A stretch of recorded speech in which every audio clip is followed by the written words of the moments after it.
Karena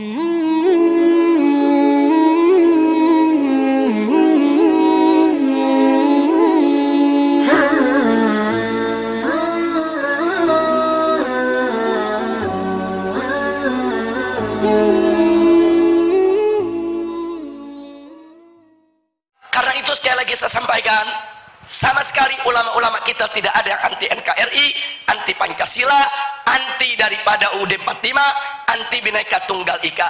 Yang ulama anti justru kalau Pancasila disalahgunakan, saudara. Mari kita lihat di era Orde Lama, Pancasila, saudara, disalahgunakan, dijadikan alat politik untuk melindungi politik Nasakom, nasional agama komunis. Akhirnya komunis diizinkan untuk hidup di Indonesia, bahkan dibiarkan untuk berkembang. Padahal, saudara, Pancasila kita ketuhanan yang Maha Esa, kok komunis bisa diizinkan? Ini problem. Akhirnya Pancasila dijadikan alat politik untuk melindungi PKI. Kemudian masuk zaman Orde Baru, saudara. Begitu masuk zaman Orde Baru, rezim Orde Baru saat itu banyak kental warna kejawen, saudara. Akhirnya banyak memistikkan segala sesuatu. Nah, akibatnya apa? Pancasila dimitoskan. Sampai-sampai melalui TAP MPR keluarlah pengakuan terhadap aliran kepercayaan. Lagi-lagi Pancasila dijadikan alat politik untuk melindungi aliran kepercayaan. Nah, kemudian kita masuk era reformasi. Era reformasi ini era liberal, saudara. Nah, karena rezimnya yang memimpin berpaham liberal, akhirnya Pancasila seenaknya mereka tafsirkan. Pancasila digunakan sebagai alat politik untuk melindungi aliran sesat, untuk melindungi Ahmadiyah, untuk melindungi berbagai macam kemungkaran, untuk melokalisasi pelacuran, untuk melegalisasi minuman keras. Saudara, ini yang jadi persoalan. Bahkan untuk membenarkan orang kafir mimpin umat Islam. Ini berbahaya.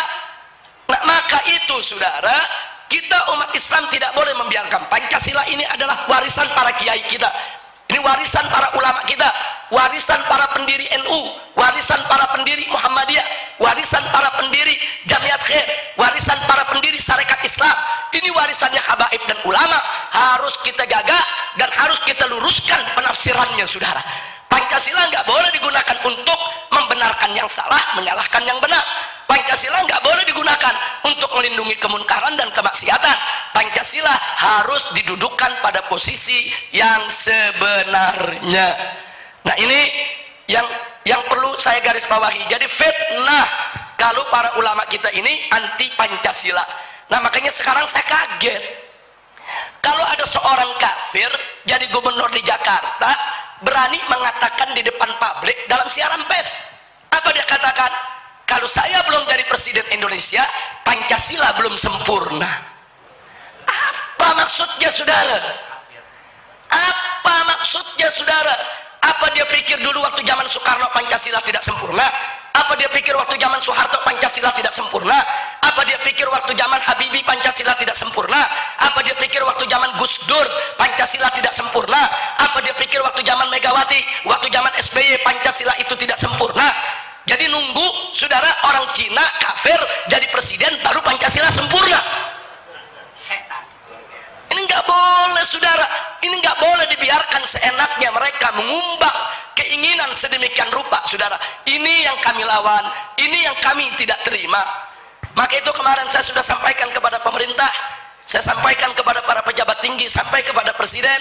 Kami para habaib, para ulama tidak mau ikut campur urusan negara. Kami punya pesantren, kami ingin membina, mendidik santri-santri kami. Kami ingin tenang, tapi ada 3 syarat yang kami minta untuk Anda perhatikan. 1, jangan coba-coba menyerang Islam. Selama pemerintah tidak membiarkan serangan kepada Islam, kami tidak akan melakukan gerakan apapun. Tapi kalau Islam diserang, Allah dihina, Nabi dihina, Al-Quran dihina, demi Allah kepala jadi kaki, kaki jadi kepala, kami akan siap mati bersimbah darah untuk membela Allah dan Rasulnya.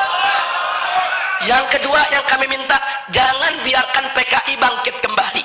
Kami sudah kirim surat kepada pemerintah, kami sudah sampaikan ke presiden, ke DPR, ke MPR, ada 30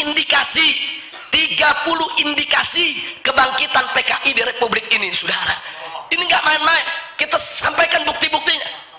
Saya copy semua buktinya, saya foto semua buktinya, saudara. Saya dan kawan-kawan di FPI sudah kita kirimkan, bahkan kita gelar simposium, saudara, tentang kebangkitan PKI. Dihadiri oleh 120 jenderal purnawirawan. Kita paparkan, ini indikasinya, ini buktinya, saudara. Jadi kita minta, ini jangan dibiarkan bangkit. Kalau pemerintah cegah, tidak dibiarkan bangkit, kami bantu pemerintah. Dan yang ketiga, saudara, yang kami minta adalah jangan menjual negara kepada penjajah asing maupun asing, saudara. Jangan bikin susah rakyat, jangan. Ini rakyat Indonesia banyak kelaparan, di daerah banyak yang makan nasi aking, saudara. Orang nyari kerja susah, kemudian orang imigran asing datang rame-rame ke Indonesia, begitu mudah dapat kerjaan, begitu mudah mereka digaji dengan gaji yang cukup besar, sementara bangsa Indonesia sendiri di mana-mana banyak nganggur.